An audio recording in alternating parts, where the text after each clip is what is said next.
Welcome friends, welcome back to the new channel. কেমন আছেন সবাই? আমরা এখন সবাই ভালো আছি। Good morning friends. ব্লগ করছে আজকে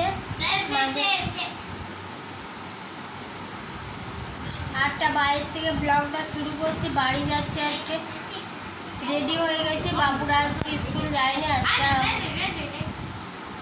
বাড়ি যাচ্ছে শাশুড়ি মা। কেন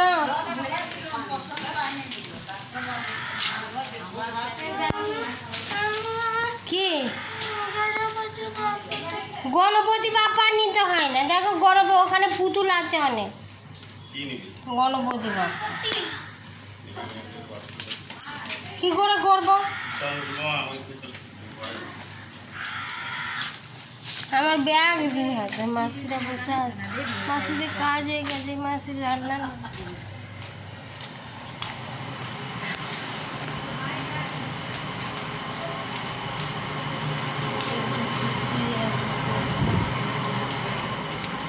রিসেপশনে কেউ নেই আজকে।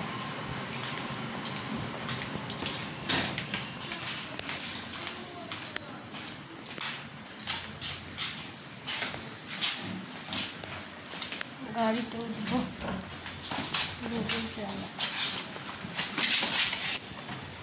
বদমাশি করছে।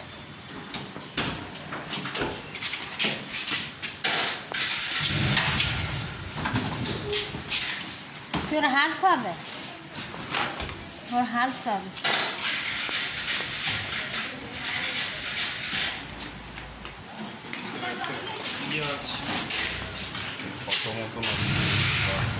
ওই উপরটাই রাখা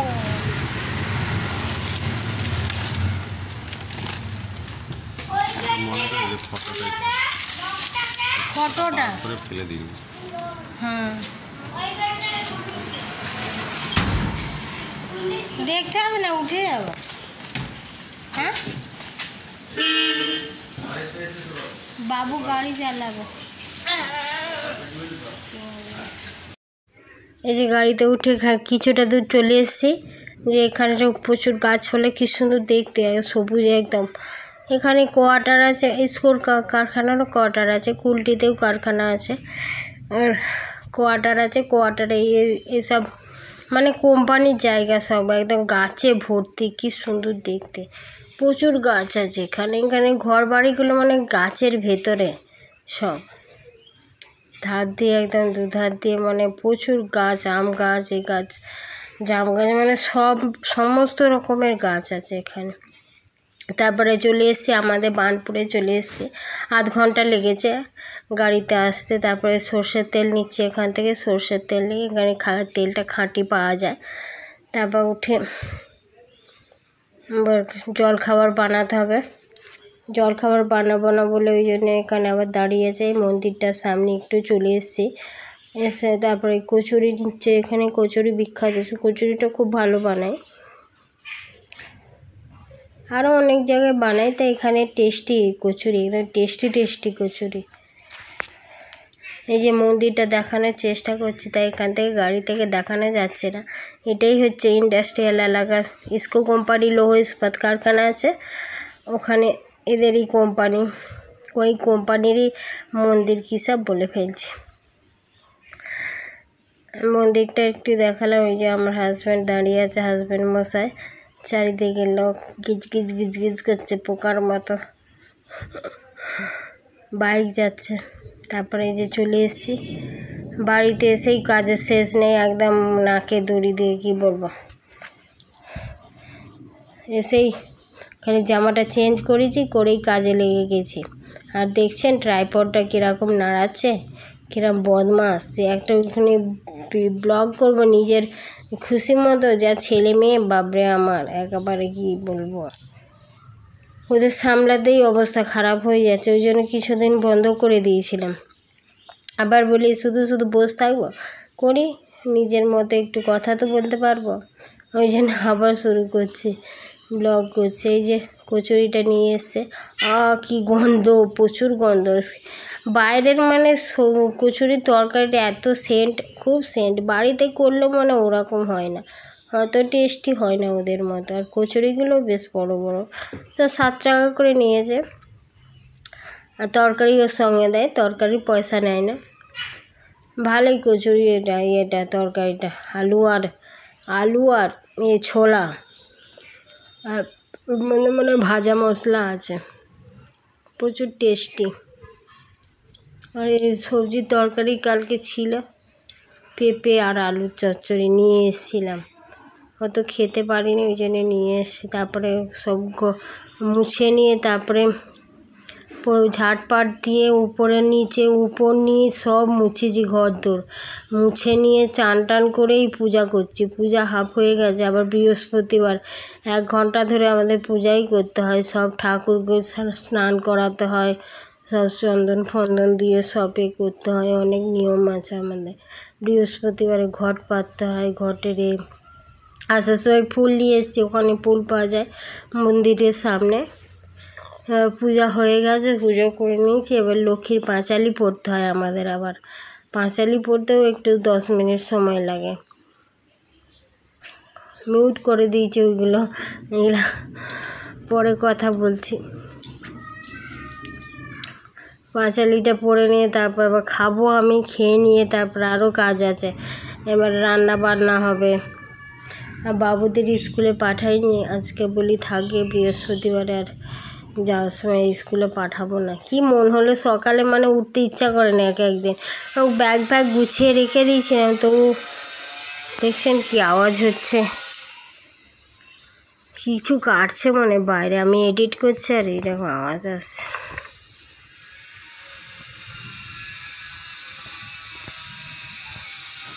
তাই যে তারপরে এবারে রান্না বান্না করবো, করবো।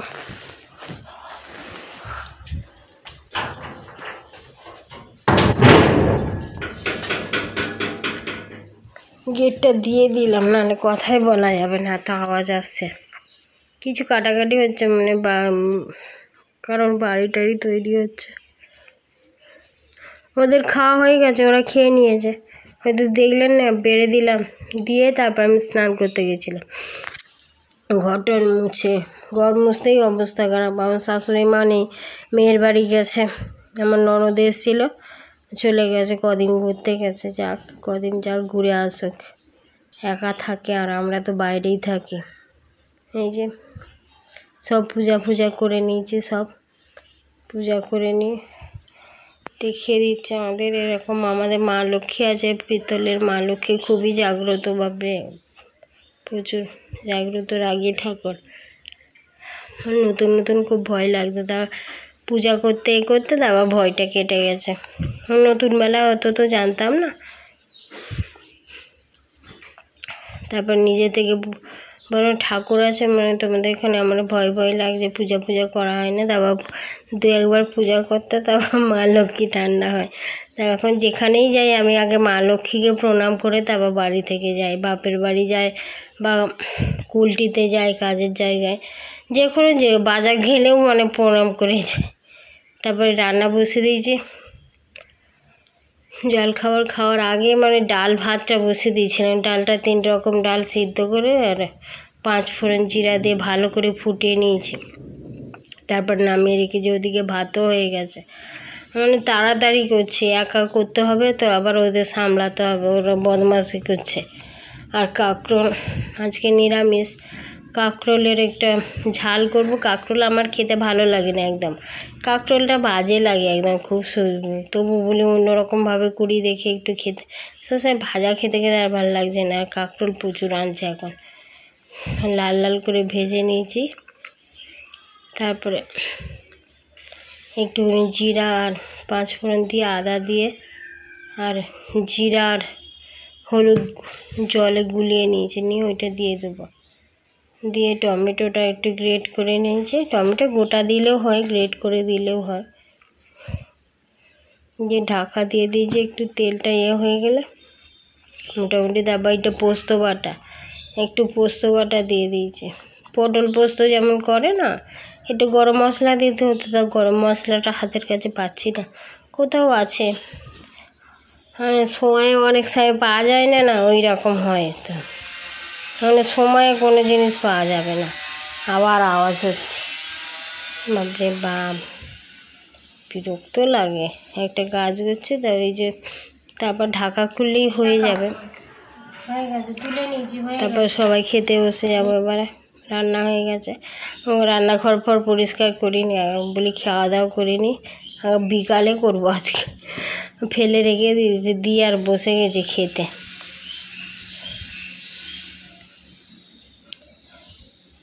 খাওয়া দাওয়া করে নিই, তারপরে একবার এমন আওয়াজ হচ্ছে না, কাজে বাড়ির কাজ হচ্ছে, কিছু কাটাকাটি হচ্ছে কিছু।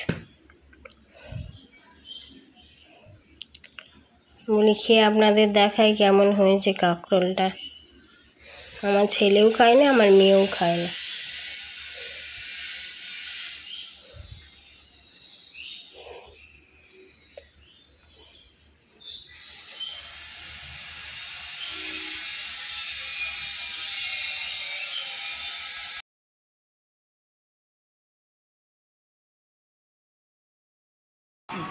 কাঁকরোলটা নতুন রেসিপি করেছি, কেমন হয়েছে খেয়ে বল।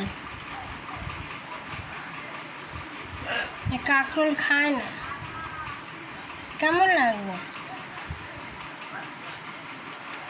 হ্যাঁ, তুই সাদার মাথা কেটে প্রসাদ, সাদা চিরা, দেখো একদম সাদা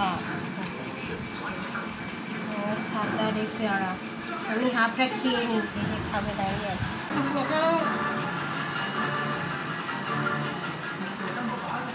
চিরাটার টেস্টটাই আলাদা, বড় বড় সাদা সাদা ছিল।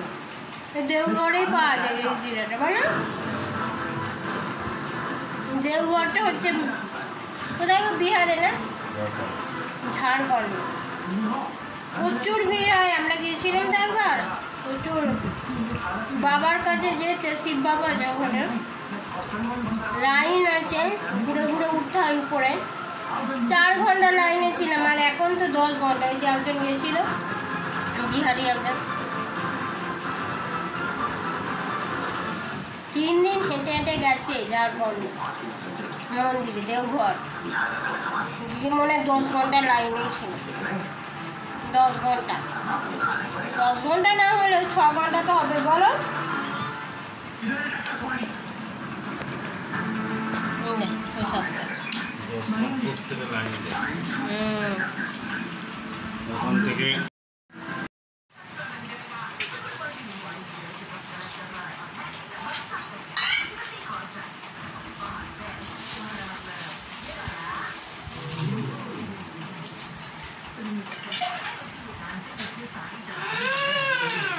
কি হলো, আমি খাবো না? নিজের অতক্ষণ ধরে খাচ্ছে, 1 ঘন্টা ধরে।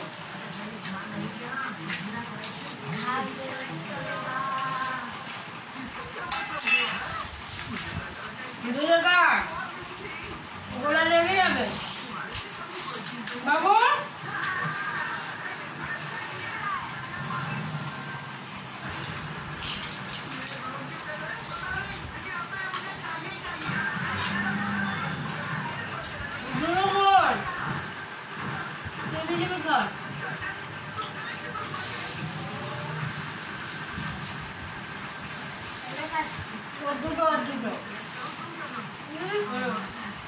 আমি তো খাই না, আমার 4টা আছে, আমি একটা চিপস।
তো ছিলই, আমি 4টে খেলাম।